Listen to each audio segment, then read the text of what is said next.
경전 짧은 거 하나 읽겠습니다. 오늘 이 경전은 굉장히 유명한 경전이에요. 이게 상류단니까에 나오는 인연경. 이와 같이 나는 들었다. 한때 세종께서는 호루에서 깜마사 단마라는 호루들의 성읍에 머무셨다. 그때 아난다 존자가 세종께 다가갔다. 가서는 세종께 절을 올린 뒤 한곁에 앉았다. 한곁에 앉은 아난다 존자는 세종께 이렇게 말씀드렸다.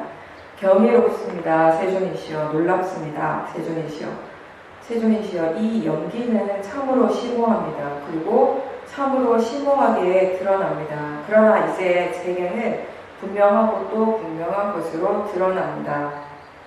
아난다야, 그렇게 말하지 말라. 아난다야, 그렇게 말하지 말라. 이 연기는 참으로 심오하다. 그리고 참으로 심오하게 드러난다. 아난다요, 이 법을 깨닫지 못하고 깨뚫지 못하기 때문에 이 사람들은 심에 깨어진 구슬처럼 얽히게 되고 배짜는 사람들의 실사례처럼 헝클어지고 문자풀처럼 엉키어서 처참한 곳, 불행한 곳, 파멸처, 윤회를 벗어나지 못한다.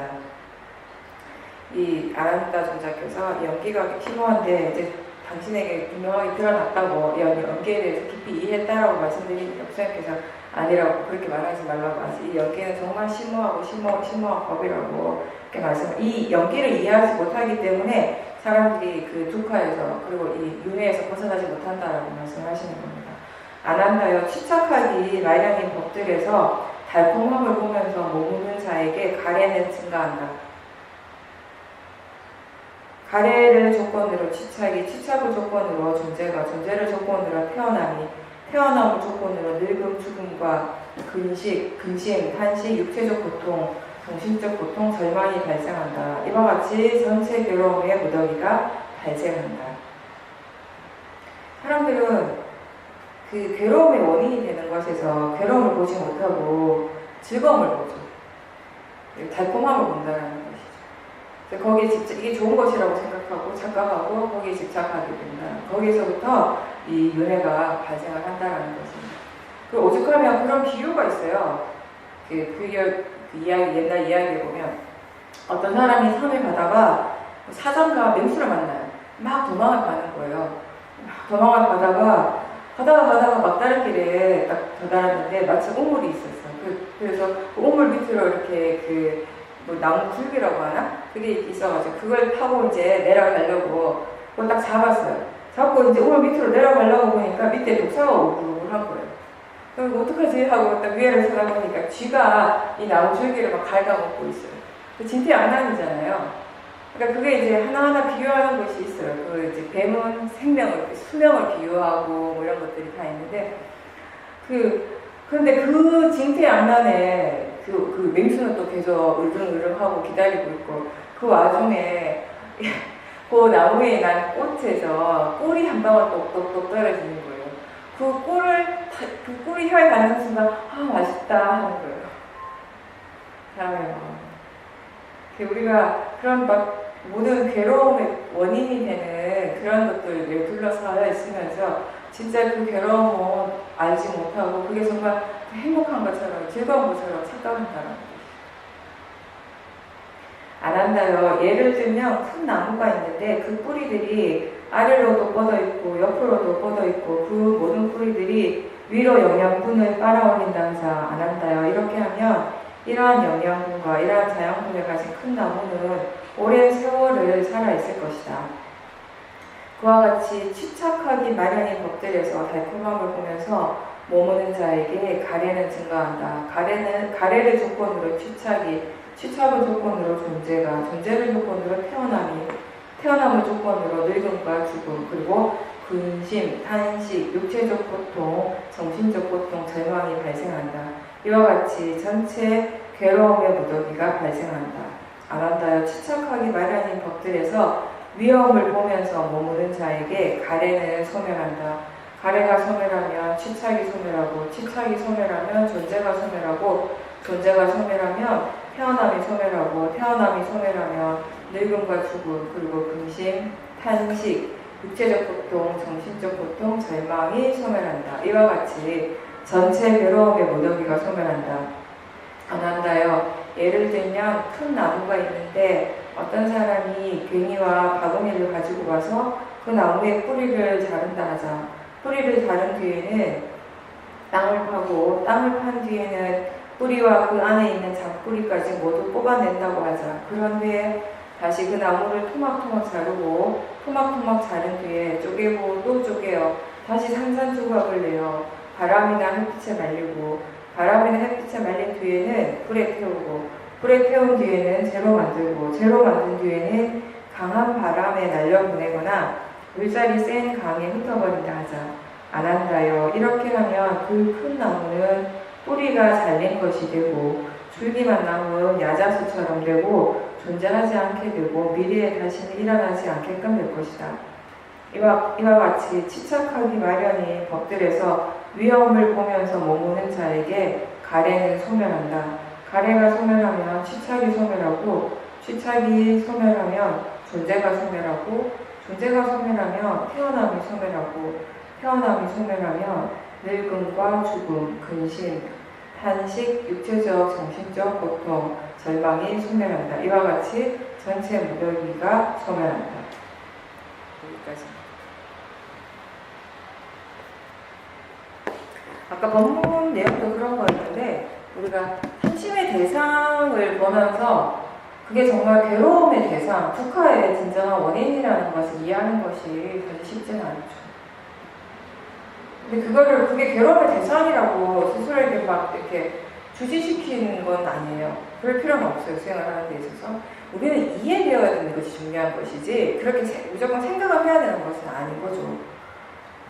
지금 우리한테 일어나는 거 어쨌든 그 대상이 좋아 보이는 것이에요. 그 대상이 애착의 대상이고 그 대상이 애정의 대상이고 탐심의 대상인 것이죠. 그랬을 때 그 대상에 집중하는 것이 아니라 그 탐심의 마음, 애착하는 그 마음을 집중해서 그 마음 쪽을 충분히 지켜보고 그 마음에 대한 이해를 하도록 노력하는 것이에요. 그렇지 않으면 수행이 그렇게 하는 것이다, 다른 수행이랑 그런 것이다라는 걸 이해하지 못하면 마음을 자꾸 대상을 없애려고 하거든요. 대상을 어떻게 하려고 하거든요. 대상을 향해서 일어나는 마음에 항상 관심을 더 기울이는 것이 다른 수행으로 나가는 기본적인 것. 그렇게 할 때 그런 그 집착하는 마음의 힘이 점점 약해질 수 있는 거예요. 우리가 처음 뭔가를 좋아할 때는 그냥 좋아하는 것이에요. 근데 그걸 또 좋아하고 좋으니까 자꾸 갖고 싶어 하고 자꾸 보려고 하고 자꾸 먹으려고 하고 자꾸 만지려고 하고 이런 것들이 그런 애착의 마음으로 가래의 마음으로 반복됐을 때 이게 집착이 되는 거예요. 집착이 되는 것이죠. 더 깊은 이제 뿌리가 되는 것이죠.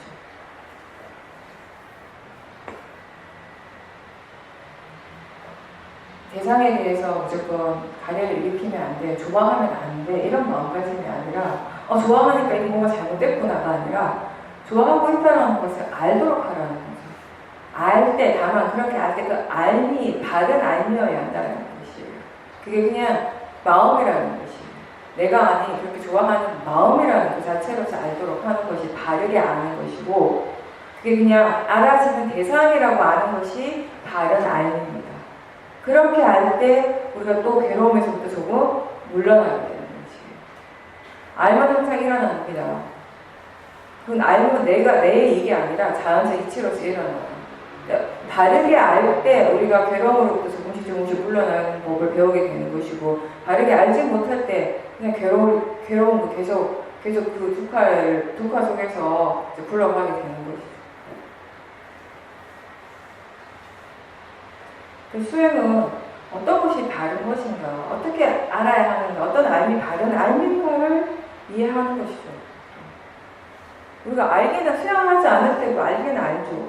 알지 못하지는 않거든요. 알면 항상 일어나거든요. 근데 수행하지 않을 때 그 알면 항상 나와 관련된 것들이거든요. 그러니까 대부분 집착의 대상이 되거나 그 도사, 진심의 대상이 되어버리는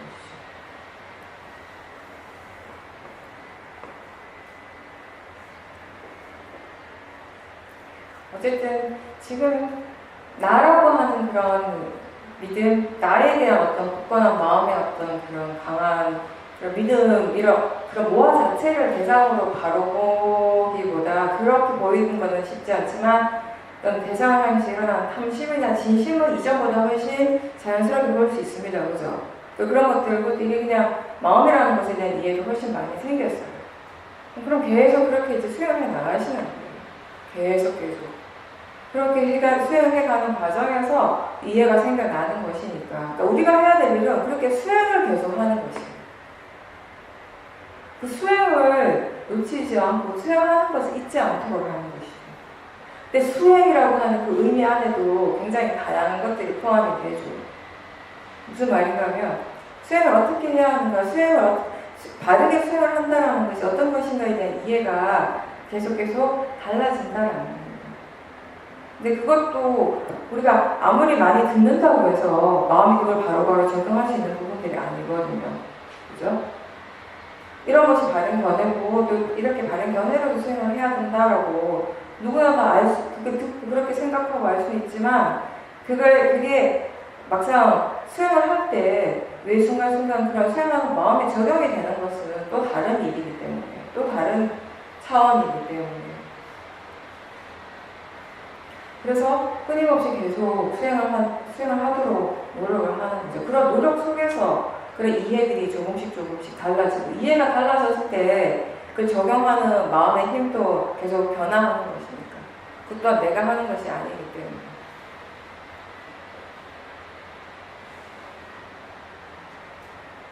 그리고 지금 와서 본다면 여러분들이 지금 생각해보면 내가 수행을 잘해야지라고 하는 생각이 얼마나 어리석은 생각이에요.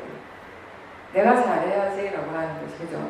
그 생각을 우리가 아무리 많이 한들 100번 1000번 아무리 강하게 한들 잘 되는 게 아니거든요. 잘 될 수 있는 조건은 사실은 나로부터 멀어졌을 때 점점 더 잘할 수 있게 되는 것이거든요.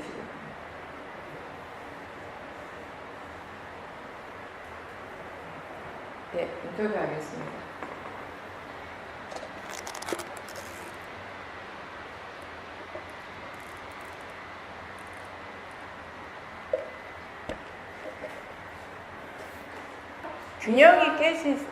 균형이 깨진 게 먼저죠. 마음의 균형이 맞으면 자연스럽게 마음이 평온하고 고요한 것이 유지가 되는데 마음의 고요함이 깨져서 평온이 균형이 안 맞는 게 아니라 이미 균형이 깨졌기 때문에 고요하지 않는 거예요. 그러면 지금 말씀은 집에서 그냥 혼자 수영하는 시간이 많을 때보다 바깥에 나가서 활동을 많이 하시니까 마음의 상태가 좀 안 좋아졌다라는 거 그 말씀하시는 거죠. 네, 그럴 수 있죠, 충분히. 수영하는 쪽에 마음의 힘이 좋으면, 지혜의 힘이 좋으면, 이렇게 활동을 하더라도 크게 그 영향을 받지 않는데, 근데 사실은 그렇게 되려면 지혜의 힘이 굉장히 좋은 상태여야 돼요. 보통은 아무래도 바깥에 나와서 뭔가 이제 활동을 하다 보면, 그리고 다른 사람들과 이렇게 말을 하게 되고, 이런 것들을 자꾸 이렇게 반복하다 보면은, 아무래도 일단은 우리가 마음의 관심 자체가 바깥으로 나갈 확률이 더 많잖아요. 그래서 다시 이쪽으로 자기 자신 쪽으로 돌아오고 또 자기 자신에게 집중하려고 하는 노력은 어느 정도는 있겠지만 수행이라는 게 그렇지 않던가요? 노력을 한다고 해도 어느 사이 나도 모르는 사이 말 그대로 그래서 나도 모르는 사이에 사태가 없어요. 나도 모르는 사이에 번뇌가 일어나고 있어요. 그만큼 마음이 빠르기 때문에 그렇거든요. 내가 아무리 주의를 기울이고 있어도 마음을 다 못 봐요. 하나하나 체크를 다 못한단 말이에요. 너무 빠르기 때문에. 오죽하면 경전에서 세상에서 이것보다 더 빠른 걸 본 적이 없다고 부처님께서 말씀하셨겠습니까? 그러다 보니 사실 혼자 있을 때는 지금 또 수행이 많이 능숙한 편이시니까 계속 수행 쪽에 마음을 기울이는 게 어렵지 않은 거예요. 크게 또 대화를 할 일도 없고 다른 사람들과 함께 일을 하시는 것도 아니기 때문에 자선하고 싶으면 자선하시면 되고 꼭 그 자선이라는 것이 시간을 정해놓고 내가 몇 시까지 앉아있어야지 이거 아니라도 다 자선이에요. 그죠? 앉아서 알아차림하면 혼자 있는 시간 동안에 계속 알아차리려고 노력하면 그게 꼭 자선이고 행선이 되는 것이니까. 근데 이제 바깥으로 나가서 뭔가를 하게 되면 꼭 그게 사람들하고 어떤 특별한 일을 하지 않더라도 일단은 바깥에 어느 정도 신경 써야 되잖아요. 기본적으로. 그죠? 그리고 또 이제 그런 바깥에서 뭔가 보이는 것, 들리는 것을 접하면 그것과 관련된 생각들이 안 떠오를 수가 없죠. 그럼 어느 순간 나도 모르게 그런 생각의 내용에 또 빠져버릴 때도 있고 대상의 내용에 빠지기도 하고 그런 것들을 계속 이렇게 반복되다 보면 짧게 하더라도 바로 다시 그렇게 하고 있구나 알아차리고 마음이 지금 생각에 빠져 있구나라고 알아차리고 하더라도 그런 과정을 자꾸 거치다 보면 아무래도 마음이 조금씩 떨어지고 균형감이 조금 흐트러질 수 있죠. 근데 이제 그건 결과적인 부분이고요. 그럼 그렇다면 그렇기 때문에 그럼 우리는 항상 집안에서만 또는 수행센터에서만 혼자서만 수행을 해야 되는가? 또 그건 아니라는 거죠. 그게 다르다는 거 인정해야 돼요. 다르기 때문에 인정하는 거예요. 다르니까. 똑같을 수 없잖아요. 그죠? 똑같이 잘 되기가 힘들잖아요. 그게 우리 현실인 것도 어떡하겠어요. 그렇게 인정을 하고 그 대신에 사실 지금 보살님께서 집에서 별로 어렵지 않게 수행에만 딱 집중하고 마음의 상태를 좋게 유지할 수 있는 것도 갑자기 된 거 아니에요. 그죠? 그냥 내가 집에서 해야지 해서 그냥 제가 지는 일이 아니라고. 그동안 몇 년 동안 학교에서도 그리고 이제 계속 수행 인터뷰 하시고 또 가끔씩 집중 수행도 하시고 그런 노력을 끊임없이 해오셨어요. 몇 년간. 그 노력의 결과물이잖아요. 그죠?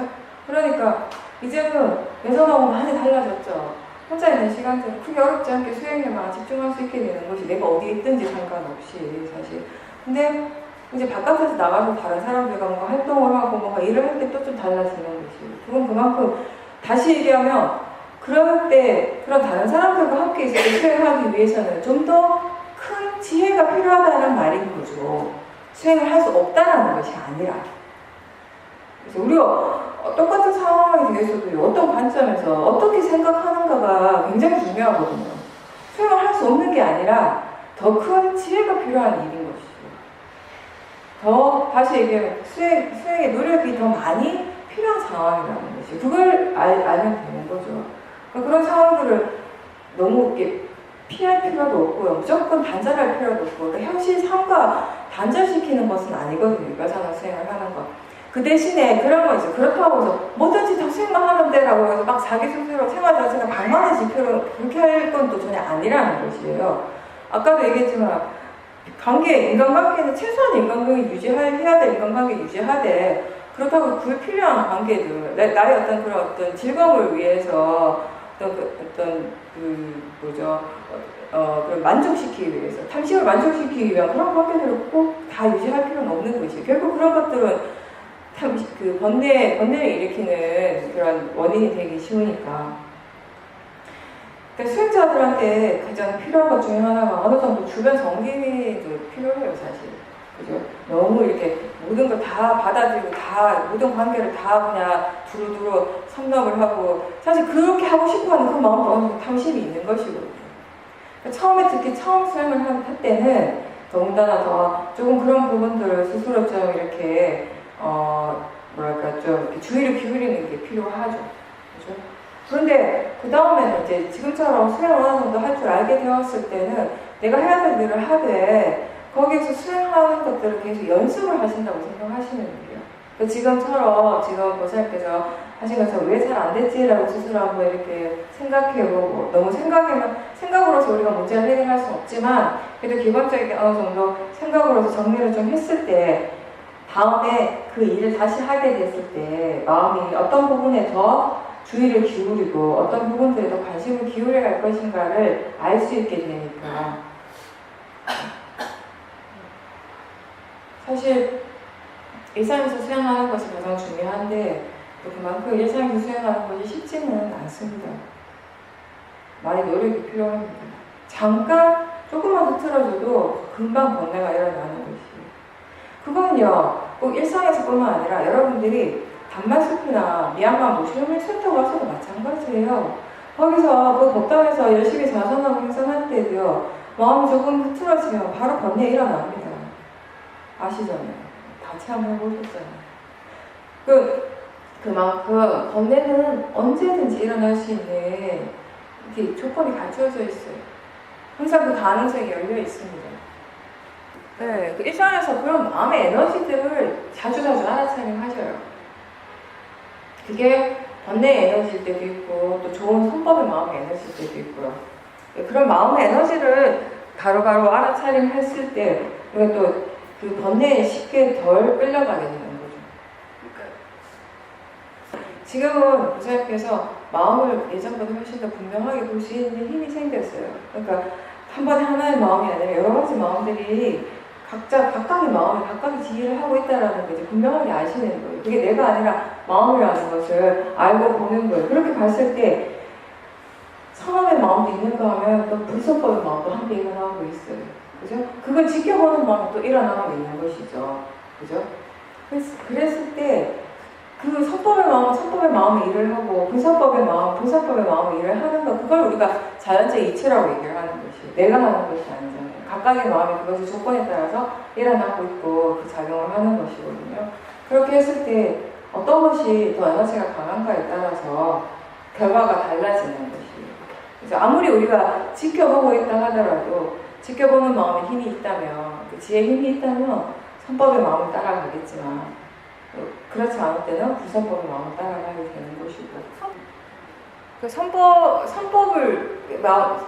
선법의 과거가 있고 불선법은 불선법의 과거가 있잖아요. 선법의 마음이 일어나고 그 마음을 계속 일으켰을 때 그 결과가 우리의 마음을 일단 고요해지고 안정적이 되는 것이, 평온해지는 것이에요. 불선법이 일으켰을 때 마음이 들뜨게 되고 불안해지고 괴로워지는 것이 그것의 과거가 되는 것이거든요. 근데 그거를 이제 이전에는 우리가 항상 나라는 관점에서만 봤기 때문에, 그 모든 것을 나라고 하는 하나의 관념 속에서만 봤기 때문에 그 자체를 이해하기가 힘들었고, 지금은 이제 나라는 관점에서 벗어나가지고 그냥 각각의 마음으로 보게 되는 것이에요. 그러니까 그 각각의 성질을 조금씩 이해를 하게 되는 것이죠. 그 성질을 이해하게 됐기 때문에 우리가 어떻게 하면 좀 더 선법의 마음을 더 자주 일으키고 더 많이 일으키는 쪽으로 할 수 있는가, 어떤 조건들이 필요한가에 대한 이해가 이제 생겨나게 되는 것이죠. 나라는 관점에서 보게 되면 그게 다 내 일이고 내 마음대로 할 수 있을 것 같지만 결론은 내 마음대로 할 수 있는 게 하나도 없어요. 끌려가게 되는 것이에요. 왜 그렇게 되는지 알 수가 없는 것이에요. 근데 각각의 마음에 그 법의 성질을 이해했을 때, 그게 선법이든 불선법이든 법의 성질을 이해하게 됐을 때 이제 더 이상 끌려가지 않게 되는 것이에요. 보다 더 선법을 더 일으키고 개발시킬 수 있는 조건들에 대해서 마음이 생각을 하게 되고, 그런 쪽으로 마음이 일어나고 작용하도록 노력을 하게 되는 거죠.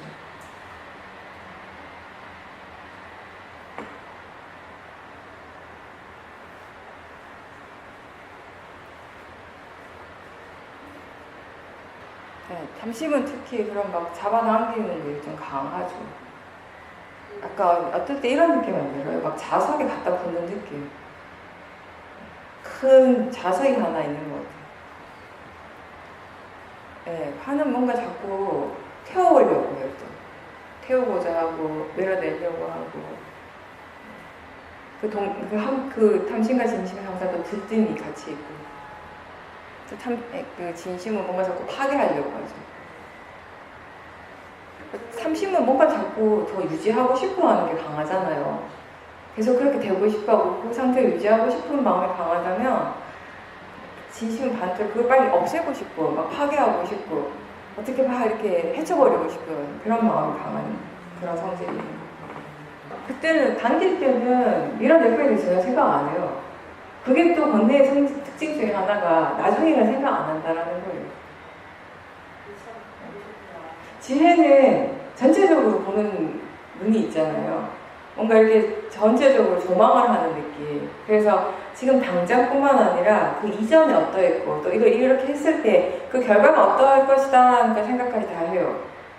더 많은 것들을 볼 수 있게 하고, 더 많은 생각을 많이 하는 건 아닌데, 그러니까 전체적인 그림을 보는, 같은 생각이라도 번뇌는 생각을 해도 하나에만 딱 집중된 생각을 한다면 꽂혀있는, 말 그대로 꽂혀있는 생각이에요. 그죠? 그래서 우리가 자주 그런 표현을 하잖아요. 이거 아니면 절대 안 될 것 같은 그런 생각들을 한다면, 지혜는 이게 아니라고 괜찮다는 여유가 항상 있어요. 지혜도 원하긴 하지만 지혜가 원할 땐 다 이렇게 끌어당기려고 하고 붙잡고 있으려고 하는 그런 집착이 아니거든요.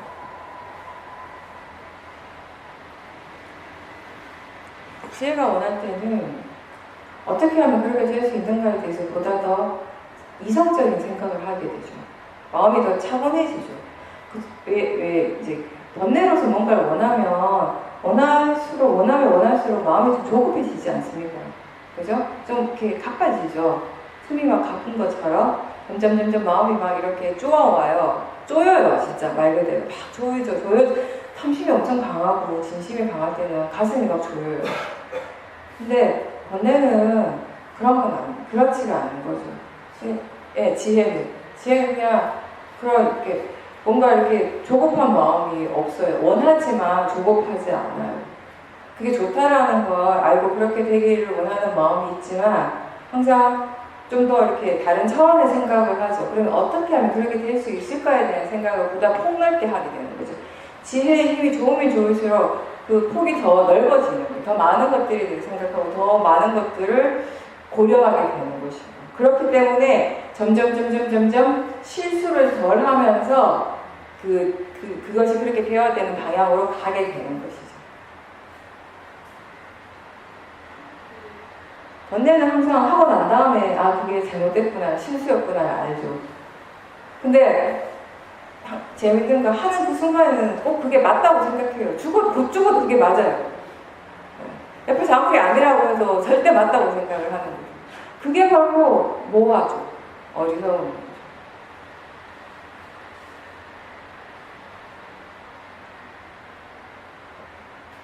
지금 보세요, 여러분들이 예전에 수행하기 전에 이거 정말 좋은 거고 이게 나한테 정말 꼭 필요한 거고 나 이거 꼭 가지고 살아야겠다. 난 꼭 이렇게 살아야겠다.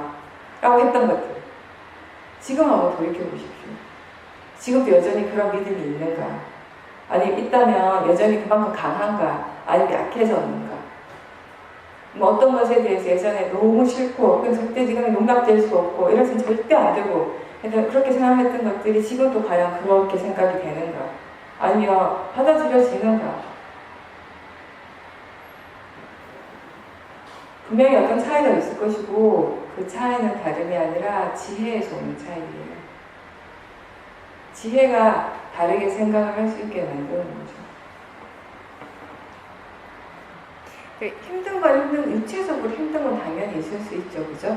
근데 육체적으로 힘듦이 예전에는 그게 뭔가 괴롭게 느껴졌다면 싫고 빨리 어떻게 여기서 벗어나고 싶고 싫은 일이었다면 지금은 그냥 힘든 거죠. 힘든 느낌이 일어나는 거죠. 그걸 이제 대상으로 볼 때 보는 마음이 행복할 수가 있거든요. 예전에는 괴로웠는데 지금은 행복하게 볼 수가 있는, 바라보는 마음이 행복하게 볼 수 있게 되는 거죠. 그렇기 때문에 보살님이 수행이 정말 좋구나라고 그런 생각이 드는 거예요. 보는 마음이 힘이 좋았기 때문에. 대상이 달라져서가 아니라 항상 우리를 행복하게 하고 우리를 불행하게 느끼게 하는 것은 어떤 마음으로 그 대상을 보는 거에 따라서 다른 것이거든요.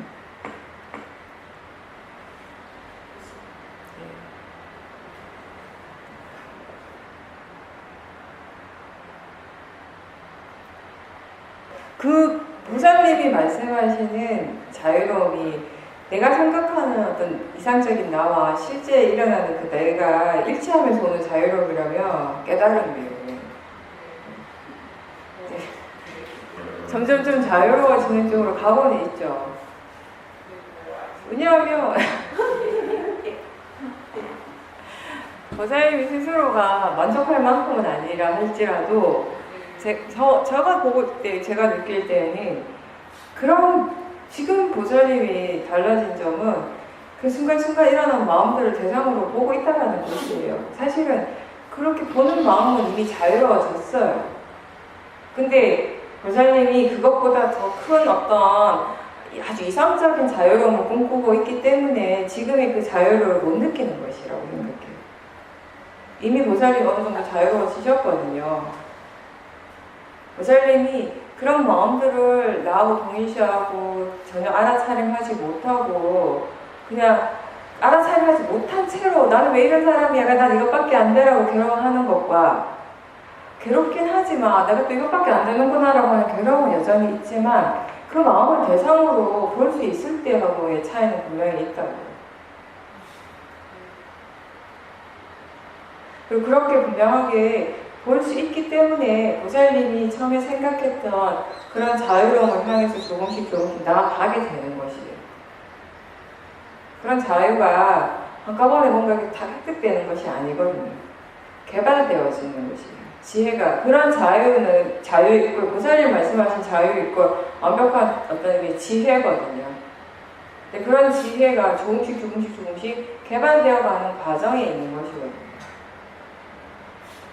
그 과정 속에서 보살님이 만족할 만큼은 아니지만 이제 지금 조금씩 사실 자유로워지고 있는 중이라고 하는 거죠. 근데 이제 한 가지 더 보살님이 스스로에게 좀 더 자주 인지시켜주고 스스로 확인해야 될 점은 뭐냐면 그런 어떤 질투 같은 마음이나 탐심이나 아니면 거기에 대한 자기 자신에 대한 불만족스러워 이런 것들이 일어날 때 그걸 나라고 생각하는 그 마음을 다시 대상으로 보는 노력을 한 번 더 해주시면 훨씬 더 좋을 겁니다. 내 마음이 아니라 이게 그냥 단지 자연적인 이치잖아요. 마음이 그냥 그렇게 일어나는 거예요. 내가 아니라. 근데 이제 순간적으로 또 그걸 다시 나라고 너무 강하게 믿어버렸기 때문에 자기 자신에 대한 실망감이 떠올라오거든요. 내가 왜 나는 이렇게밖에 안 되지라고 하는 그런 실망감, 또 도사는 그 앞에 일어난 그 마음을, 그 번뇌를 대상으로 완전하게 보지 못하고 나하고 동일시했기 때문에 그런 거라는 거죠. 그런 부분들에 대해서 좀 더 주의를 기울이실 필요는 있어요. 수양하실 때. 그러니까 의도적으로 그냥 이게 마음이 뿐이다라는 거. 근데 이게 이거 나라고 생각하는구나 이런 정도의 알아차림. 그런 게 필요하죠. 아니 오죽하면 부처님의 여러 가지 특별한 능력 중에 하나가 부처님은 안팎밖에 다르지 않은 분이에요. 혼자 계실 때나 다른 사람하고 있을 때 똑같다고 쉽게 얘기해서 그런 자유로움을 얘기를 하는 거잖아요. 보살님 스스로도. 그렇게 쉬운 건 아닌 거죠. 그거는 그냥 이루어지는 것이 아니라 우리가 왜 자유를 얘기를 하면 되게 뭔가 가벼워지고 그리고 그런 자유는 뭔가 버렸을 때 오는 것 같잖아요. 근데 좀 더 궁극적으로 그런 자유는 지혜를 얻었을 때 일어나는 거죠. 그죠? 지혜가 생겼기 때문에 자연스럽게 그 지혜로 인해서 지혜가 생겨난 만큼 그 번뇌가 이렇게 사라지는 거죠. 소멸되는 거죠. 제거되는 거죠. 근데 사람들은 뭔가 버리는 것만 생각해요. 내려놓는 거, 내려놔라라고 얘기하고 내려놓는 건 생각하는데 그러면 어떻게 내려놓는가, 어떻게 자유로워지고 어떻게 가볍게 날아갈 수 있는가라고 했을 때 그건 100% 지혜라는 것이. 그러면 우리가 생각해야 될 건 뭐냐면 그럼 그 지혜를 어떻게 개발할 수 있는가 이거거든요. 그런 얘기 많이 안 하잖아요. 그냥 내려놓는 겁니다.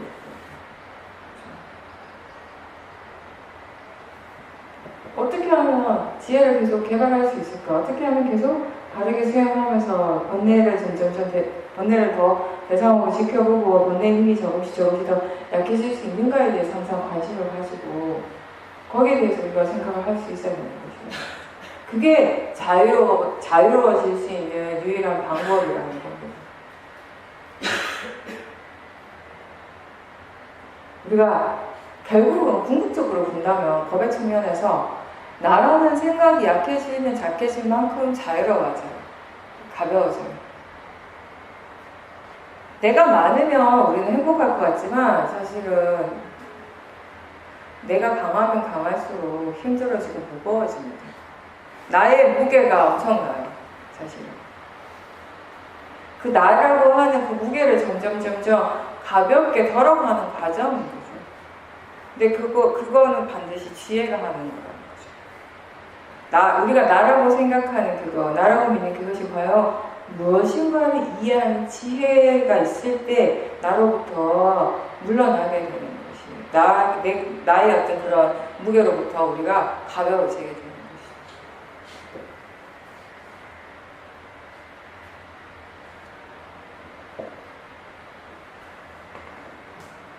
수행을 하지만 우리가 좋아하고 싫어하는 마음은 여전히 일어나죠, 그죠?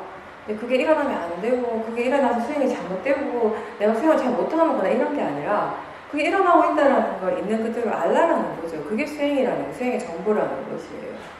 이 세상에서 안 될 게 일어나는 것이 아니에요. 일어나면 안 될 것이 일어나는 것이 아니고, 일어나야 할 것이 일어나요. 법의 측면에서. 나하고 상관없이. 법은 항상 지가 일어나야 되기 때문에 일어나는 것일 뿐이거든요. 근데 우리가 자꾸 나의 관점에서 볼 때 이게 일어나면 안 될 것 같은 거죠. 잘못된 것 같은 거죠.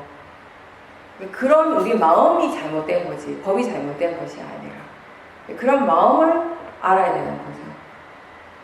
그렇게 하는 것이 이제 견해를 가리게 하는 일이고. 그게 실제로 할 때는 되게 미묘하더라고요. 그렇죠. 순간순간 마음이 빨리빨리 일어나기 때문에 평상시에는 그렇게 생각하고 그렇게 해야지라고 다짐하고 생각을 하게 되는데 그 순간에 잊어버려요.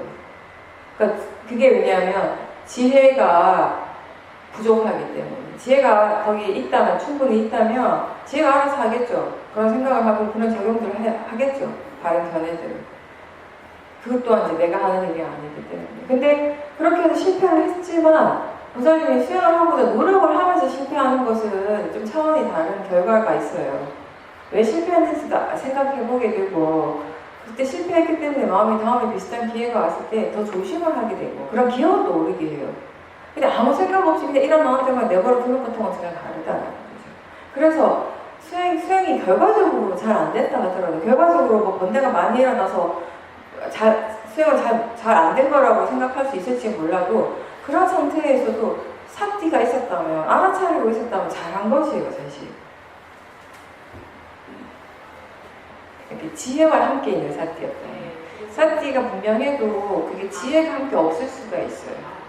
그래서 우리가 바른 견해를 계속 읽어주라고 하는 거예요. 그러니까 시험인 수행에서 항상 중요시하는 게 그냥 단순히 알아차림이다 이게 아니잖아요. 물론 계속 알아차림이 중요하고 알아차려야 한다고 그 노력을 계속 해야 된다고 하지만 항상 거기에 베이스에 깔린 전제 조건이 뭐냐면 바른 견해거든요.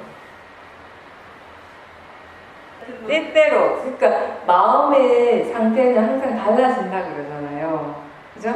예전에는 그런 것까지 알 수 있는 여유가 없었어요. 그냥 대상을 쫓아가느라고 바빠서. 근데 사실 그런 얘기를 하는 거는 보살님의 수행 쪽에 그만큼 여유가 생긴 거죠. 그러니까 다시 얘기하면 이 대상 쪽보다는 수행하는 마음이 지금 어떤가를 살펴볼 수 있는 여유가 생겼다는 것이에요. 근데 그렇게 보니까 정말 사실 대상은 내가 보든 안 보든 크게 상관없어요. 어차피 지대로 일어나고 지대로 사라지고 지 성질대로 갈 거니까 내가 어떻게 할 수 있는 영역이 아니에요. 거기 정말 나의 영역이 아니거든요. 근데 수행하는 마음쪽은 좀 다르잖아요. 어떻게 수행하는가를 지켜볼 수 있다면 우리가 많은 일을 할 수 있어요. 거기에 대해서. 그죠? 아직 지혜가 충분하지 않을 때는 내가 하는 그런 노력들이 필요하거든요. 그죠?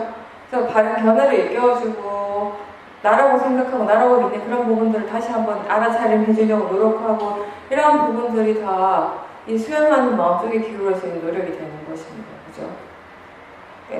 약간 그런 지금 마음이 수행을 어떻게 하고 있지? 수행하는 마음이 지금 어떤가? 수행을 어떻게 하고 있지? 라고 관심을 기울였을 때 사실 새롭게 알아지는 것들이 많죠. 이전에 몰랐던 것들이. 그냥 나는 수행하는 줄 그냥 삽띠를 하는 줄 알았는데 그 삽띠가 할 때마다 다르다라는 걸 아는 건 지혜예요. 항상 똑같다고 생각한다면 거기는 어느 정도 모아가 있거든요. 근데 삽띠 하는 것도 다 다르구나. 삽띠 하는 마음의 상태, 그 마음의 질도 할 때마다 다르다라고 아는 것이 바로 지혜거든요.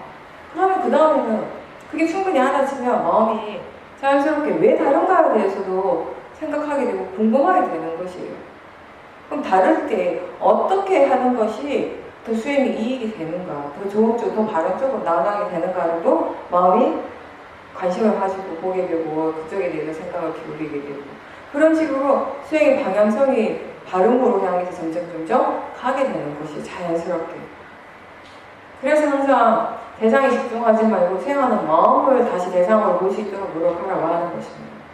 그렇게 했을 때 수행에 진전이 생기고 발전이 생기는 것이에요. 지혜가 일어나게 되는 것이고. 수행을 지금 어떻게 하고 있는가는 대상에 대한 질문이 아니잖아요. 수행하는 마음이 어떤가를 묻는 것입니다. 여기 항상 관심을 기울이세요.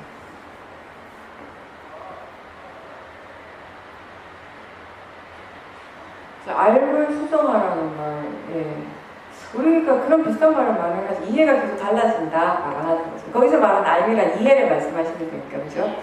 이해는 계속 달라져요. 우리가 수행을 계속 해 나가면서 따라서 바르게 수행을 하면 지혜의 깊이가 달라지는 것이죠. 그죠? 그래서 이전에 내가 이 정도면 많이 알았다, 다 알았다라고 생각했던 것들이 아무것도 아니게 되어버리는 것이에요. 그런 식으로 하는 것이 우리가 바르게 수행하는 것이에요, 사실. 이해가 계속 똑같다면 뭔가 수행을 점검해 봐야 될 필요성이 있는 것이에요. 자연적 이치라고 얘기했을 때, 그리고 대상은 단지 대상일 뿐이다라고 이야기를 했을 때, 그런 것들이 이렇게 어떤 표현을 했을 때 하나의 표현으로 밖에 나올 수 없지만, 그 표현을 할 때마다 그 마음의 깊이는 다 다른 것이거든요. 위파사나 수행이 결국 지혜를 개발시키는 수행이기 때문에 그런 우리의 이해, 우리의 마음도 계속 달라지고 수정되어가는 과정인 것 같죠. 그리고 말씀하신 대로 수행하기 전에는 다른 사람이 흥분을 하고 다른 사람이 진심으로 얘기를 하면 똑같이 거기에 같은 마음이 일어나기가 쉬웠어요. 똑같이 흥분하고 똑같이 진심 일으키고 같이 탐심 일으키고 그죠? 진심이 그냥 진심과 만나가지고 더 큰 진심이 되는 것이에요 이제. 처음에는 조금 화가 났는데 그걸 친구한테 막 얘기를 하다 보면 제3자에 대해서 막 화해 마음으로 얘기를 하다 보면 화가 점점 커질 때가 많잖아요. 진심과 진심이 만나서 더 크게 되는 신의 효과를 일으키는 거죠. 근데 이제 수행하면서 수행의 지혜가 생겨나면서 많이 달라지는 것 중에 하나가 사실 상대방이 너무 번뇌가 분명하게 드러나고 있으면 내 마음이 더 차분해지지 않던 거예요. 번뇌를 그대로 내 마음의 번뇌를 보는 게 수행이긴 하지만 때로는 우리가 자기 마음의 그 성질을 이해하면서 다른 사람 마음에서 일어나는 것들이 그냥 보여지잖아요. 다른 사람이 막 화를 내면 예전에는 그냥 똑같이 화를 내거나 왜 자꾸 화를 내지라고 짜증이 났었다면 지금은 그냥 화의 마음이 저렇게 말을 하는구나, 화의 마음이 저렇게 생각하는구나. 그러면서 점점 내 쪽의 마음은 점점 더 이렇게 고요해지고 더 차분해진다는 걸 느낄 거예요. 왜냐? 그것은 왜 그런가 하면 이제 지금까지 수행하면서 화라고 하는 것이 얼마나 좋지 않은 것인가, 이게 얼마나 이익이 없는 것인가를 충분하게 이해를 하기 때문에.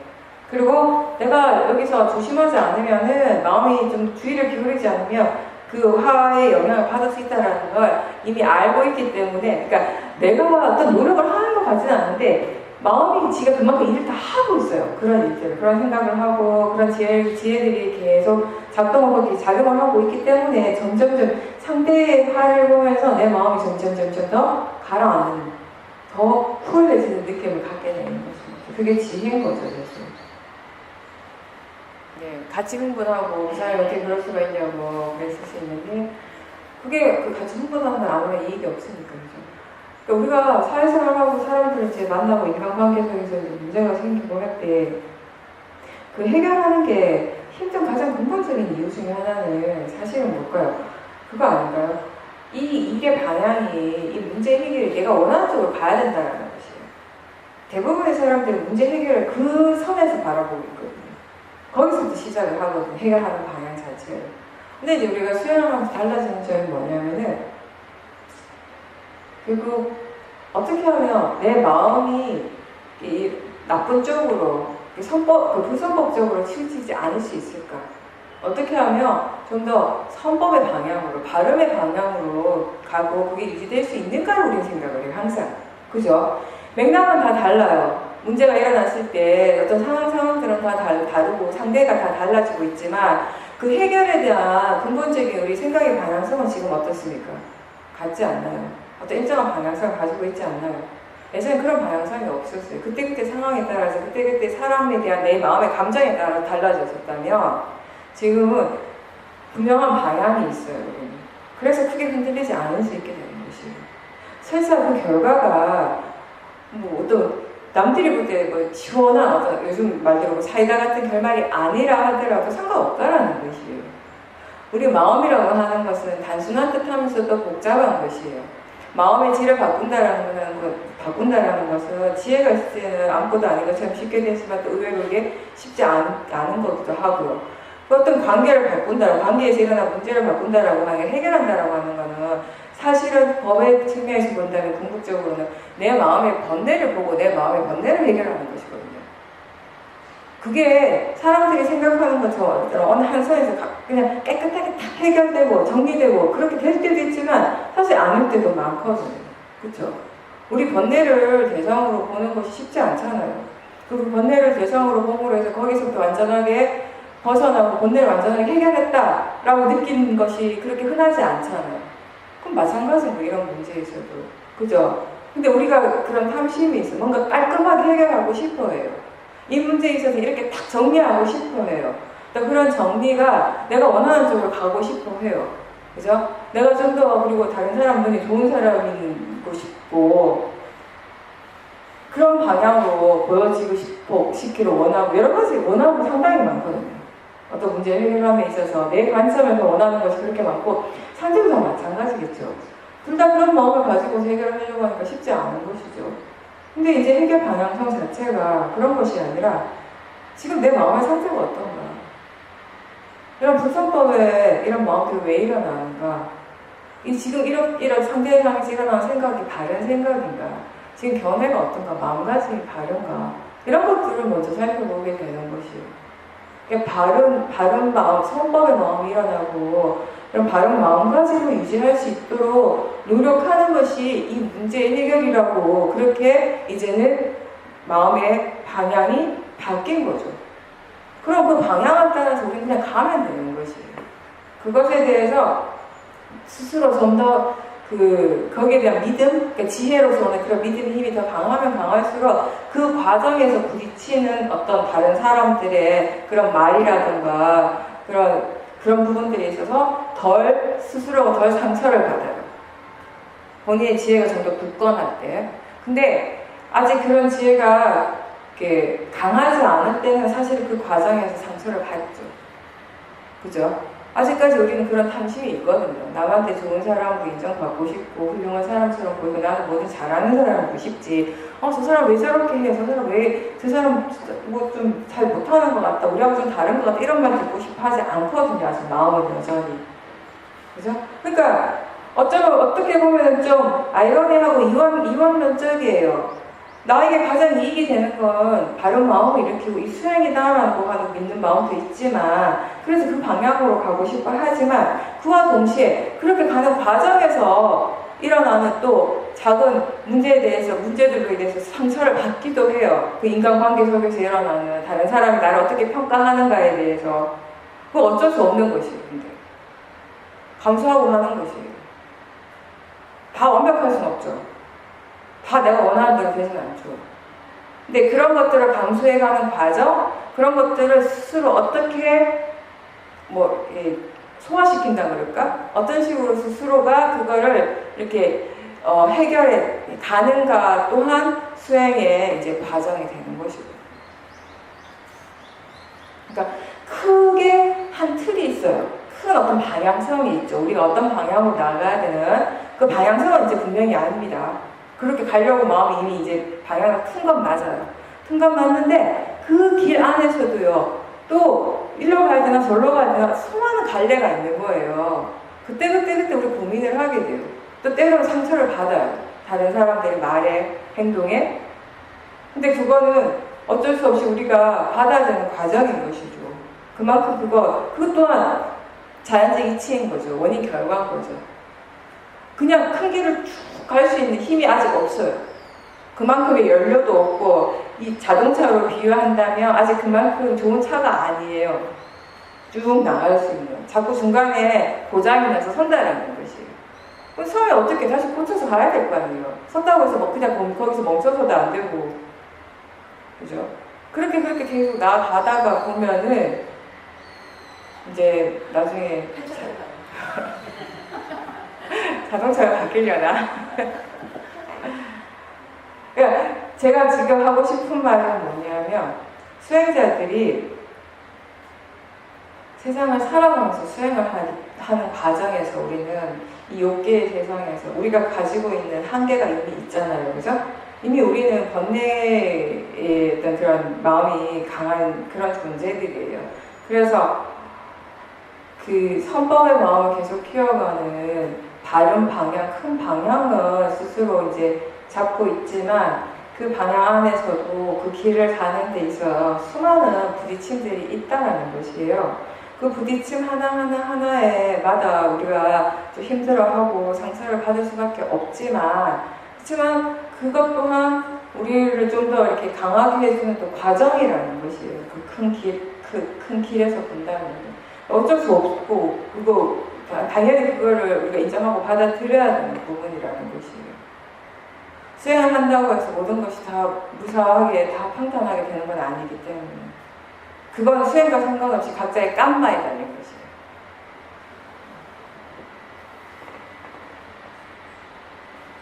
아까 인식에 대해서 말씀하셨는데 똑같은 상황에서도 어떨 때는 마음이 화가 나고 어떨 때는 화가 나지 않잖아요. 그죠? 그럴 때 그 마음의 뒤에서 분명히 어떤 생각들이 있어요. 생각들이 일어나고 있거든요.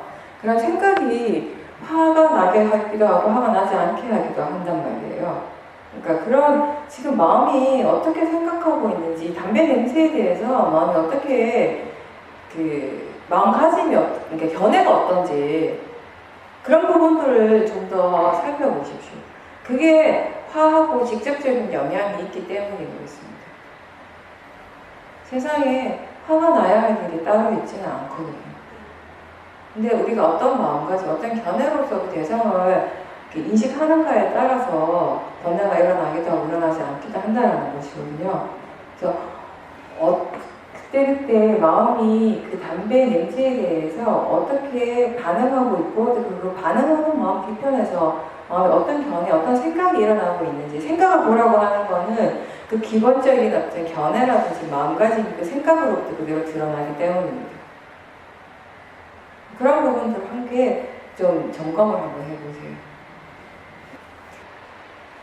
그런데 개념 그 자체가 그렇게 중요한 건 아니라 하더라도 근데 보살님이 결국 일어나는 모든 것들은 거의 다 우리가 개념화 되어지게 돼 있어요. 그죠? 결국 지혜가 일어날 때도 그 지혜는 어떤 식으로도 우리에게 개념화가 되어져요. 물론 너무 미세한 것들은 그렇게 드러나지 않아서 우리가 어떤 지혜가 분명하게 일어났지만 스스로 어떤 지혜가 일어나는지 모를 때도 많아요.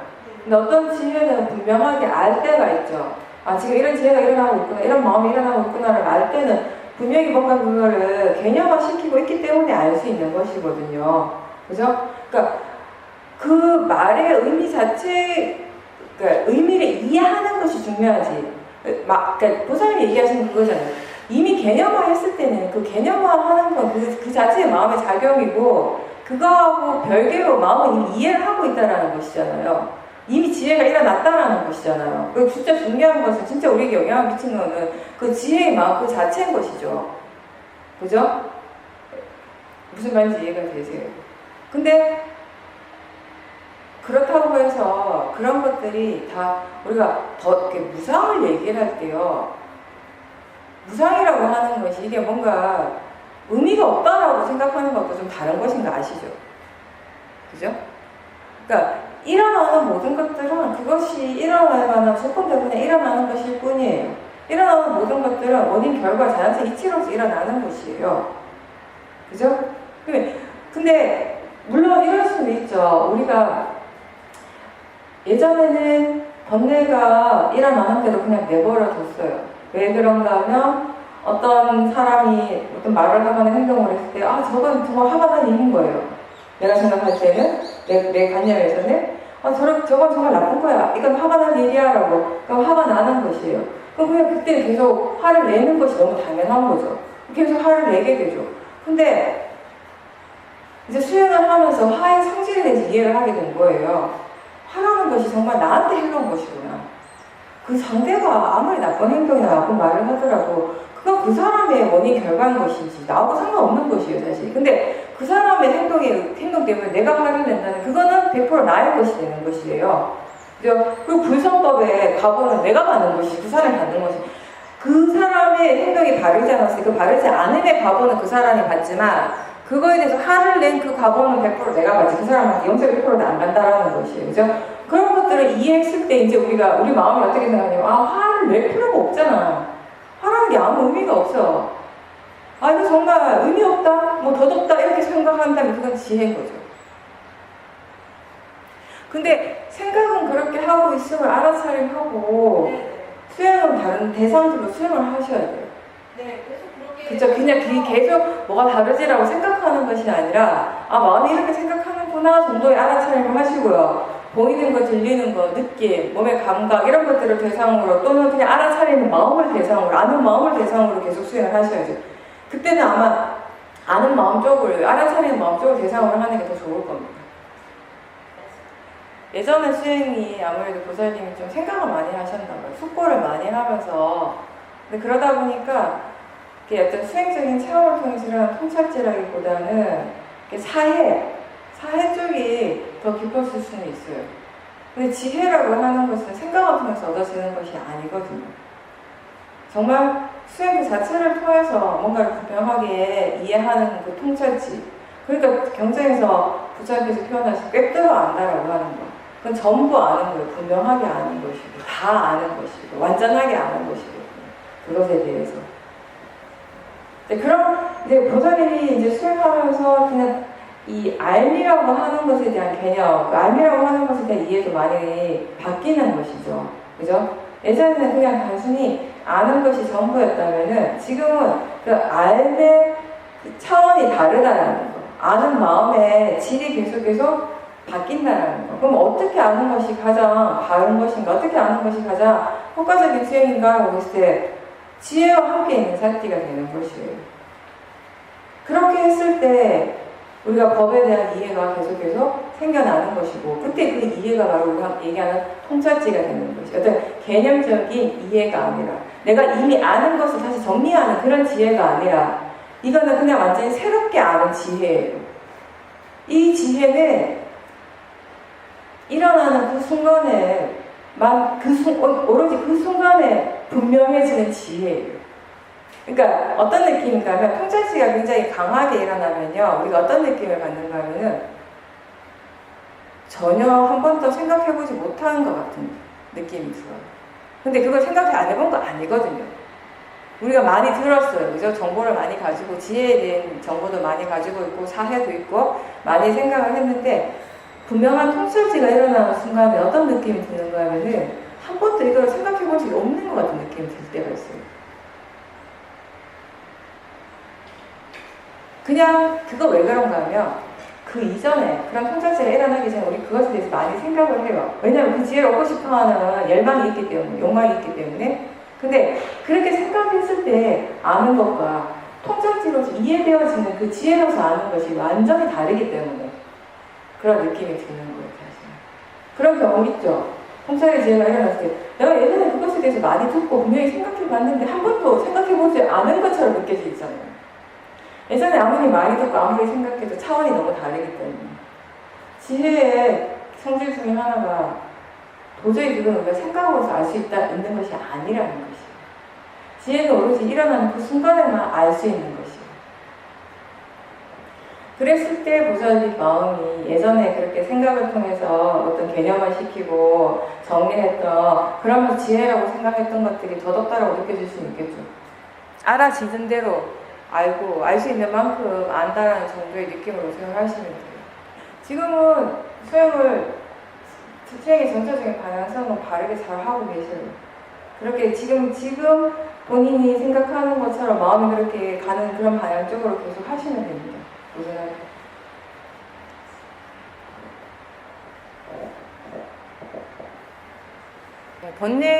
우리가 번뇌를 대상으로 바르게 볼 수 있을 때, 번뇌에 대한 이해가 있을 때는 상대가 번뇌를 일으키면 내가 그 번뇌 때문에 화가 나는 것이 아니라 상대가 측은하게 느껴져요. 왜냐하면 그 번뇌 때문에 상대가 얼마나 힘들겠다라는 걸 아니까. 스스로, 자기 자신이 스스로에게 상처를 주는 거예요.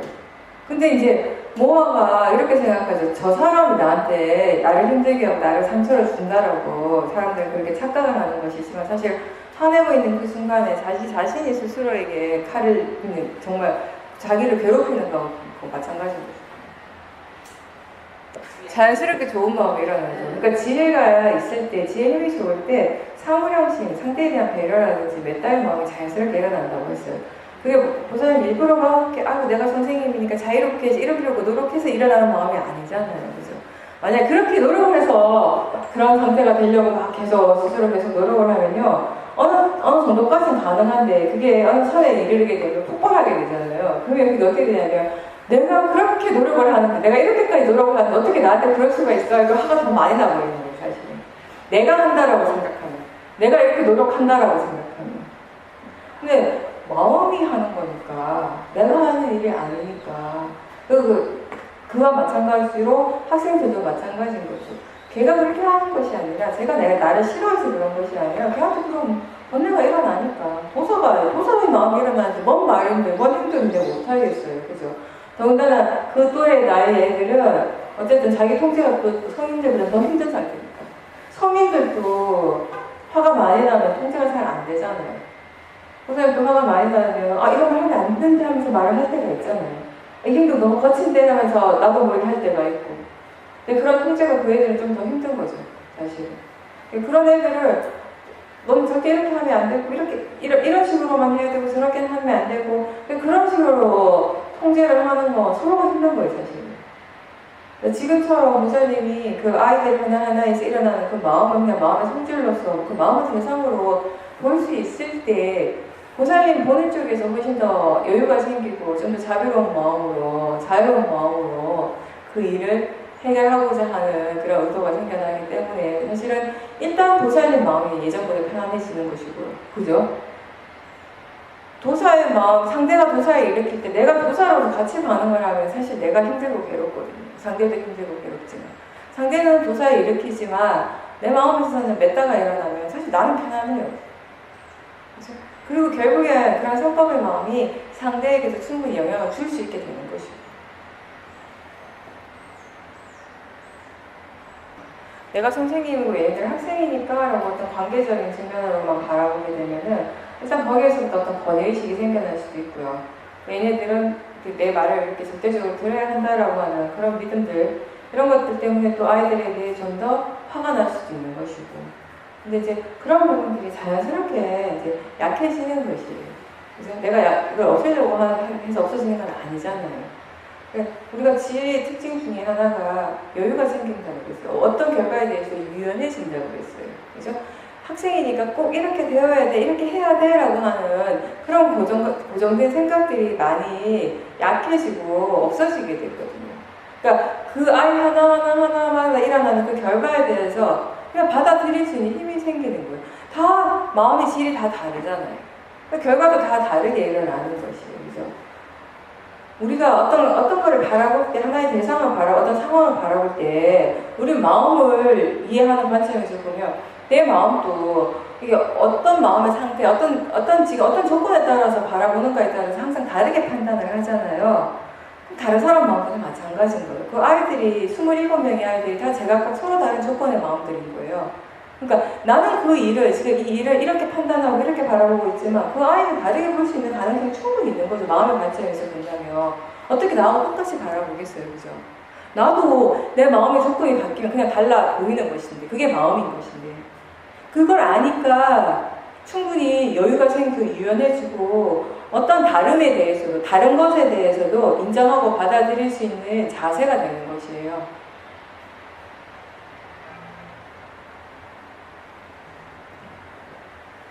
그렇게 하면 아이들도 훨씬 편안해지겠죠. 처음에 당장은 못 느끼겠지만 계속 보살님이 그렇게 애들을 케어할 수 있다면 아이들도 분명히 그걸 느끼거든요. 예전에 그 사화도교에서도 인터뷰하실 때 그런 말씀하셨는데, 사화도가 형제가 많은데 다른 형제들은 다 모범생이고 공부도 잘하고 좋은 학교 가고, 근데 사화도만 항상 문제아였다고 말썽을 일으키고, 그러니까 항상 혼나는 건 사화도인 거예요. 아버지한테 맨날 혼나고 두들겨 맞고 절에 가서 이제 있어야 되고 걸치고 절에 가고 이제 항상 그렇게 이제 집에서 약간 낙이 찍힌 거죠. 그죠? 그래서 그러다 보니까 당신 아버지 되게 싫어했었대요. 아버지 어릴 때부터 아버지가 혼을 내시고 화를 내시고 이러니까 아버지 입장에서는 아들을 잘 가르치겠다는 마음으로 하셨겠지만 받아들인 아들은 그냥 화로서 받아들인 거예요. 아버지는 항상 나한테 화를 내 이렇게 되는 거예요. 우리가 그 화를 대상으로 보지 못하고 사람을 보게 되면, 그죠? 학생들도 마찬가지라고 생각해요. 선생님은 너를 위해서 이렇게 하는 거라고 생각을 하고 그 애한테 야단을 치겠지만 그 입장에서 그냥 선생님이 지한테 화내고 짜증내는 거거든요. 그러면 사실은 그 아이한테 어떤 가르침의 효과는 크게 없을 수 있게 되는 거죠. 근데 아무리 선생님이고 성인이라 하더라도 본인의 마음을 이렇게 보일 수 있는 힘이 없으면, 그리고 뭐 본인에 대한 이해가 없으면 그거 말할 수 있는 게 없어요. 아이가 잘못했다고 혼내고 이렇게 또 뭔가 지켜야 되고 반드시 지켜야 되고 이런 것들을 딱딱 그 선에서 해결하는 거 말고는 따로 할 수가 없는 것이죠. 그래서 사화도께서 그래서 아버지에 대한 그 도사의 마음이 강했다고 하시더라고요. 근데 이제 수영하고 나중에 이제 성인이 되고 수영을 많이 하시고 이제 마음에 대한 이해가 생기면서 그 아버지의 마음, 부모님의 마음이 이해가 되더라는 것이에요. 그때 그 마음. 아버지도 역시 도사의 마음이, 물론 아들을 위하는 마음도 사랑하는 마음도 있었겠지만 도사의 마음도 강했던 거죠. 그게 그때 우리 아버지가 나한테 왜 그랬지라는 생각이 아니라 이제는 도사였구나. 화의 마음이 그렇게 있구나. 나 또한 화의 마음이 그렇게 막 말썽을 일으키고 하지 말아야 될 행동을 하고 말을 하고 했던 것처럼 그걸 내가 스스로 통제할 수 없었던 것처럼 당신 스스로도 좋은 사람이 되고 싶었지만 그걸 그렇게 할 수 없었던 것처럼 화가 너무 강해졌을 때 아버지 또한 화의 마음이었구나. 이런 것들을 이해하게 됐을 때 그냥 자연스럽게 부모님에 대해서 좋은 마음들이 막 일어났다라는 게 몇 달가 일어나고 그렇게 했을 때 굳이 그거를 부모님한테 표현을 하지 않았지만 부모님들도 그걸 느끼신 거예요. 그러니까 사람과 아버지에 대해서 그런 마음들이 일어나고 그러면서 부모님에 대해서 감사하는 마음이 생기고 말로서 감사합니다라고 표현하지 않았지만 부모님들도 충분히 그거를 아셨다라는 것이 그러면서 관계가 굉장히 예전보다 좋아졌다라고 그런 말씀을 하셨거든요. 그러니까 선생님들이 수행을 하셨을 때 제가 볼 때 가장 좋은 점이 그런 것인 것 같아요. 정말 많은 사람들한테 특히나 그 10대 그 학생들한테 그런 좋은 선한 영향력을 굉장히 많이 끼칠 수 있다는 것이죠. 아이들 입장에서도요, 다 큰 것 같지만 아직 애들이잖아요. 10대, 그죠? 중학생 애들이 어른들을 보면서 본인도 모르게 또 배워가는 것들이 있거든요. 그죠? 좋지 않은, 바르지 않은 행동을 하는 어른들을 보면서 욕하면서 또 배우고, 어느 순간 지도 모르게 따라하는가 하면, 또 그런 거 하면 선생님들이 그런 좋은 영향을 많이 끼치고 그런 모습들을 화가 아닌 아이들을 최대한 이해하려고 하는 그런 노력들을 그 대신 계속 끈기 있게 해야 되는 것이죠. 한두 번이 아니라 꾸준하게 보여줄 때, 저 선생님이 진심이구나를 알았을 때 또 그런 부분들 아이들이 또 본인들이 그 자연스럽게 또 이렇게 배우게 되는 부분도 분명히 있다고 생각합니다.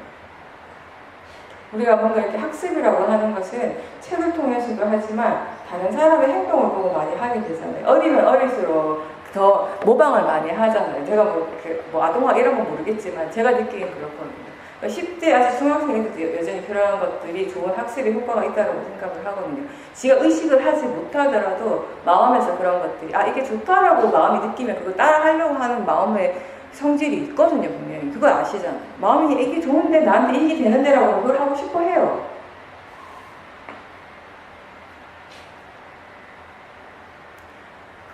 지금 그런 지혜가 어떤 역할, 어떻게 작용하고 그게 어떤 식의 영향을 미치는가를 한 번씩 생각을 해 주셔요, 선생님. 그래서 그 지혜의 가치에 대해서 알 수 있도록. 그렇게 하면 마음으로 계속 그런 지혜들을 더 유지할 수 있도록 계속 일으킬 수 있는 쪽으로 이제 수행을 하려고 노력을 하게 되겠죠. 근데 신기하지 않나요? 어제하고 똑같은 애들인데 그냥 마음으로 보였다라고 하는 것이 보살님의 사실 마음의 상태가 터닝 포인트 같은 거예요. 대단히 달라지는 어떤 지점이 된 거죠. 그건 이제 지혜가 있었기 때문에 가능한 것이고. 우리가 학생을 대상으로 보라고 표현하는 건 사실은 사람을 대상으로 보라는 말이 아니었거든요. 지금 선생님 말씀하신 것처럼 그 마음을 대상으로 보라는 것이. 근데 그 마음을 대상으로 볼 수 있는 전제 조건이 뭐냐면 자기 자신에게서 일어나는 마음의 성질에 대한 이해가 있어야 돼요. 그 이해가 어느 정도 지금 있기 때문에 가능한 거예요. 지혜가 없이는 절대로 그렇게 보여지지 않거든요. 같은 상황이에요. 제가 여기서 인터뷰하는 것도 똑같은 상황이에요. 사실. 어떤 마음인가 그 마음을 보는 것이 우리 인터뷰하는 게 따를 거 아니에요. 우리 계속 법에 대해서 얘기하고 있고 마음에 대해서 얘기하고 있잖아요. 사람에 대해서 말하는 거 아니잖아요. 그 사람이 어떤 사람이었는지 전혀 우리 관심 없어요. 누군지도 관심 없어요. 어떤 마음이 일어났고 그 마음이 왜 일어났고 그 마음에 어떻게 영향을 미치고 이런 데 관심 있어요. 우리는. 근데 그런 마음의 성질은 누구에게나 다 공통적으로 일어나는 것이고 그래서 그 사람이 누군가 어떤 사람인지 관심 없는 거예요. 그 마음은 누구에게나 다 일어나는 것이기 때문에 어른에게도 일어나고 아이에게도 일어나고 깐난애에게도 탐심은 있거든요. 그죠? 진심이 일어나고, 지가 원하는 대로 안 되면 배고픈데 밥 안 주면 막 울잖아요. 그죠? 그리고 뭐 기저귀 빨리 안 갈아주면 짜증내고 화내잖아요. 그거 진심이거든요. 맛있는 거 막 더 먹으려고 하고, 맛없는 건 안 먹으려고 하고, 뭐 탐심이 있는 것이고. 그런 탐심, 끝까지 금방 이제 막 태어난 애기한테 일어나는 탐심의 성질이나, 나이 80된 할아버지 할머니한테 일어나는 탐심의 성질이나 성질은 다르지 않습니다.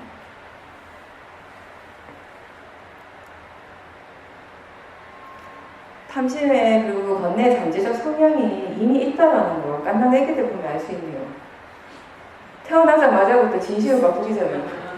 누가 가르쳐 준 것도 아닌데, 지가 본 것도 아닌데 어디서, 그죠? 엄마 뱃속에서 나오자마자부터 막 화내잖아요. 힘들다고, 막 괴롭다고. 막 좋은 마음으로 막 이렇게 안 나오죠, 애들이. 일단 하러 나오죠. 너무 힘들거든, 나올 때. 시작부터 그렇네요, 우리가. 지금 보니까. 처음 생각해봤네. 시작부터 화내면서 시작하네, 우리 인생 자체가. 죽을 때 웃으면서 죽는. 맞아요. 죽을 때 웃으면서 죽는 사람도 잘 없고. 갈 때도 대체로 막 이렇게 두려운 마음, 불안한 마음으로 가. 그것도 화거든요. 그래서 태어나서 조금 지나면 계속 또 짜증 내잖아요. 누가 가르쳐 준 것도 아닌데. 그죠? 화내고 짜증내고 뭐 탐심 일으키는 거 배울 필요도 없이 이미 알고 있잖아요. 지혜는 열심히 배워야 되거든. 사티가 어떤 것인지 열심히 배워야 돼. 1년, 2년 배워서 잘 모르는 사람이 수두룩한데. 그죠? 화는 바로바로 그냥 학습이 이미 된 상태에서 나와. 그래서 우리가 욕계에서 태어나고 있어요. 욕계, 색계, 무색계가 있는데 불교에서 보는 세계관이 그렇잖아요. 네 가지를 얘기를 한다면 하나는 출세관의 세계. 그러니까 세간이 있고 출세관이 있고 이 세간은 욕계, 색계, 무색계로 나누어지거든요. 근데 이 어느 세계에 어느 세상에 옥가라고 하는 어느 세상에 태어나는 거는 그 존재 그 마음의 수준에 부합하는 곳에 태어나는 것이에요. 이미 우리는 탐심이 있기 때문에 진심이 있기 때문에 욕계에 태어나는 것이 그런 조건들이 이미 갖춰져 있기 때문에 그런 성향이 이미 있기 때문입니다. 색계 무색계는 기본적으로 5가지 이 장애가 극복이 되었을 때 없을 때 이제 선정이 들어가요. 그 5가지 이제 장애가 뭐냐면은 감각적 욕망 5가지 있잖아요. 회의적 의식, 후회하는 거 등. 근데 다만 이런 건 있어요. 그게 완전하게 100% 사라진 건 깨달음의 상태인 거죠. 미세하게 있을 수 있고. 그리고 또 그 선정에 이를 때, 선정에 이르는 그 상태의 마음에는 그런 5가지 장애 요소가 없다라는 것이에요. 선정이 들어갔을 때는. 그래서 이 욕계의 5가지 장애 요소가 없을 때 우리가 이제 색계, 무색계 선정에 들어갈 수 있고, 또 이제 그 색계는 아직 미세한 물질이 있는 세계고, 무색계는 정신만이 있는 세계고, 그래서 색계 사선정이 있고, 이제 무색계 사선정이 있는 것이죠. 그러니까 욕계에서도 우리가 몸은 욕계에 있지만, 그런 선정을 계속 닦았을 때 마음이 그런 체험을 하는 거죠. 그런 세계를. 그리고 그 사람이 죽으면 그 다음에 그런 본인이 그렇게 계속 체험한 닦은 그 선정에 맞는 세계에 태어난다.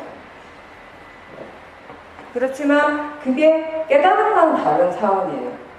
깨달았다라고 하는 깨달음은 그 번뇌가 완전히 소멸되는 걸 얘기하는 것이에요. 그러니까 우리가 깜마에 대해서 얘기할 때요. 업을 얘기할 수밖에 없어요. 그러면 이제 이거는 이론적인 거거든요. 이론적인 건데 이 아비담마 이론에서는 어떻게 얘기하는가 하면 이제 깜마를 여러 가지로 이렇게 우리가 이제 분류를 시켜요. 근데 그 중에 하나가 이제 깜마 기본적으로 어떤 식으로 분류를 시키는가 하면 무거운 업이 있어요. 무거운 업, 그 습관적으로 짓는 업, 그리고 하나가 죽기 직전의 업. 그리고 또 하나가 그냥 일상적인 이렇게 하나 내가 정확하게 기억 안 나는 그냥 보통 그런 이제 근데 이게 다음 세계에 우리가 어떻게 태어나는가를 가장 영향을 미치는 건 가장 무거운 업이에요. 첫 번째는. 네. 근데 두 번째 영향을 많이 미치는 것에 대해서 의견이 달라요. 청정도론에서 나오는 것하고 아비담마에 나오는 것하고 다른데 청정도론에서는요. 평상시에 그냥 일상적으로 습관적으로 지은 업이 두 번째에 들어가요. 근데 아비담마에 보면은 죽기 직전에 마음이 두 번째 들어요. 그러니까 이게 어떻게 해석을 할 수 있는가 하면 그냥 우리가 어떤 윤리적으로 본다면 일상적인 어떤 윤리적인 그런 관점에서 본다면 청정보람적이 맞죠.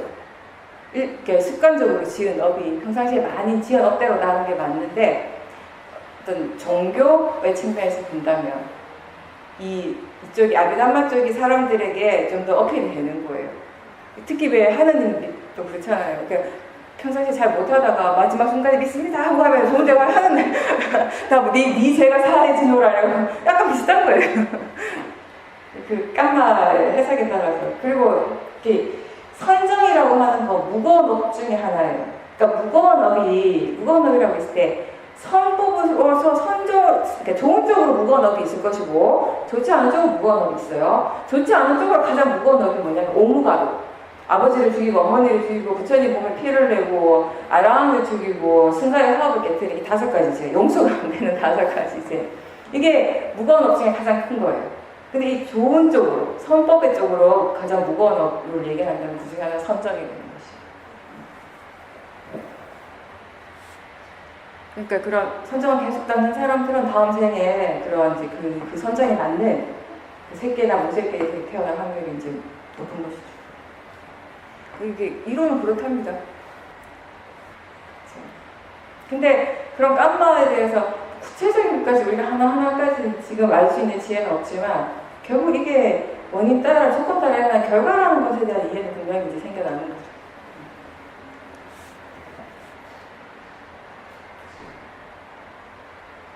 선생님이 지금 밤에만 통증이 있는 게 아니라 낮에도 있죠. 네. 그러면 지금 사실은 진짜 중요한 거는 그런 통증 자체를 바로 보는 것보다는 되게 마음이잖아요. 마음을 봐야 되는 거예요. 그 사람 예전에도 처음에 이 수행 시작했을 때 아픈 것 때문에 몸에 통증으로 수행을 많이 했는데 그때도 항상 그런 얘기 했었어요. 그 통증에 대해서 불안해하고 두려워하고 싫어하는 그 마음을 보는 것이 관건이라고. 일단 그 마음을 계속 보셔야 돼요. 근데 일상생활에서도 계속 보셔야 돼요. 그러니까 밤에만 더 하는 것이 아니라 일상생활에서 노력 자체가 어떤 식으로 가야 되는가 하면 어떤 느낌이 계속 있을 거예요. 마음의 느낌 지금. 네, 마음이 수영하러 와도 그렇고 집에 있어도 그렇고 집안일을 해도 혼자 그냥 아무것도 안 하고 가만히 있어도 뭔가 좀 좋지 않은 느낌이 분명히 있어요. 근데 그 좋지 않은 느낌이 어떤 불안감, 두려움 이런 것들이거든요. 그 싫은 거. 그래서 그 마음의 그런 느낌, 항상 느껴지는 그 느낌 자체를 대상으로 보려고 좀 노력을 한번 해보세요. 그걸 대상으로 보지 않으면은 사실은 그 몸을 보는 건 힘들어요. 지금 상황에서는. 그 어떤 것보다 보살님이 힘든 이유 중에 하나는 그 느낌 그 자체일 수 있어요. 그리고 그 느낌이 일어나는 건 결국은 생각과 관련된 것인데 그 생각 쪽은 지금 바로 보는 것이 힘들기 때문에 보다 보면 더 번뇌가 일어날 수 있기 때문에 지금은 그러니까 뭔가 수행을 되게 집중해서 한다라는 그런 느낌을 하시지도 말고요. 그냥 가볍게 산티를 하는데 하루 내내 그냥 내가 이 느낌에 대해서 계속 가볍게 그냥 알아간다, 안다 이런 정도의 산티를 하려고 노력하셔요.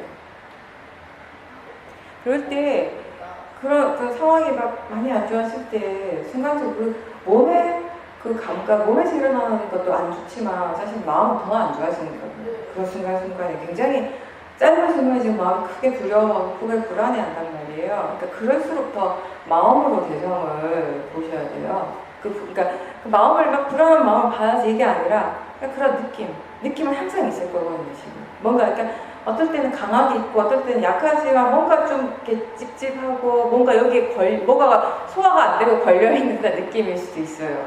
그게 그죠? 그러니까 그런 느낌을 계속 대상으로 보셔야 돼요. 너무 집중해서 보려고 하시는 말고 최대한 가볍게 이런 느낌이 일어나는구나, 이런 대상이 있다, 지금 이렇게 느껴지는구나 이런 정도로. 그것도 없애려고 보는 것이 아니라 그냥 보는 거예요. 그냥. 지금 그게 일어나니까 그냥 보는 것입니다. 근데 그것부터 하셔야지 몸을 대상으로 보는 건 좀 나중에 얘기거든요. 지금으로서. 왜냐하면 그런 불안감에서 오는 느낌이 너무 강한 상태에서 몸을 집중해서 보면 사실 몸을 봐버리면 그 몸의 감각이 더 드러나거든요. 근데 그게 마음의 불안감을 더 극대화시킬 수 있어요. 더 드러나는 거. 그러니까 그렇게 하는 건 별로 지금으로서는 바르지 않은 거지. 지금은 마음의 느낌을 계속 보셔야 돼요. 몸의 감각 쪽이 아니라. 어쩔 수 없어요. 그걸 누구나 다 보살님뿐만 아니라 본인 이 몸에 대한 그런 애착이 상당하거든요. 다들. 우리는 보살님보다 건강하니까 그만큼 아직 아프진 않으니까 덜해 보이는 거지 우리가 수행을 더 잘해서가 아니에요. 그거는 보살님 수행을 더 못해서도 아니고 누구에게나 있는 강한 애착이 지금 보살님이 지금 건강의 상태가 조금 더 안 좋아졌기 때문에 더 드러나는 것입니다. 내가 수행을 못해서 그렇다고 생각하실 필요 없어요. 누구에게나 다 일어나는 나에 대한 집착이고 몸에 대한 애착이니까 그 마음의 느낌을 보려고 노력하세요. 네, 원래 자선을 하면 몸에 좀 집중을 하게 돼 있어요. 그래서 그 몸의 감각 이렇게 통증이 너무 심할 때는 차라리 자선보다는 그래서 아까 내가 누워서도 괜찮다고 얘기한 게 그런 의미이기도 한데 그게 본인한테 별 도움이 안 된다면 그렇게 무시하실 필요는 없고요. 그러니까 제가 추천하고 싶은 건 꼭 밤에 이렇게 자선을 하려고 노력하기보다는 일상이 낮에는 뭐라도 하게 되잖아요. 집안 일이든지 뭐 어디 가볍게라도 그럴 때 좀 더 이렇게 그럴 때도 계속 일어나고 있는 그런 마음의 어떤 답답한 느낌, 너무 찝찝한 뭔가 이렇게 맺혀있는, 뭉쳐있는 그 느낌을 대상보는 게 지금으로서는 좋아요. 그렇게 해보십시오. 이번에 제가 볼 때 좋은 점은 보살님이 어떤 것에도 의지하지 않고 스스로에게 100% 의지할 수 있었다는 그런 체험을 해보신 것 같아요. 그래서 100% 본인한테 올인한 거죠. 집중하실 수 있는 그런 기회가 돼서 참 좋았던 것 같아요. 그렇게 해도 충분히 수행할 수 있다는 것도 알게 된 것도 좋은 것이고요. 방법을 찾아내더라고요. 스스로. 그게 그동안 수행하시면서 지혜가 그 정도의 능력이 충분히 있거든요. 근데 자꾸 의지하려고 하면 그런 지혜가 드러나지 않잖아요. 근데 내가 할 수밖에 없다라고 생각하면 마음도 알아서 거기에 맞춰서 수행을 하게 된다고요. 지혜는 내가 알 수 있는 것이 아니에요. 그것이 일어나야 아는 것이지. 부처님께서 마지막에 말씀하시기를 자기 자신을 섬으로 삼고 자기 자신을 의지하라고 한 게 무엇이겠어요? 그런 지혜를 의지하는 것이겠죠.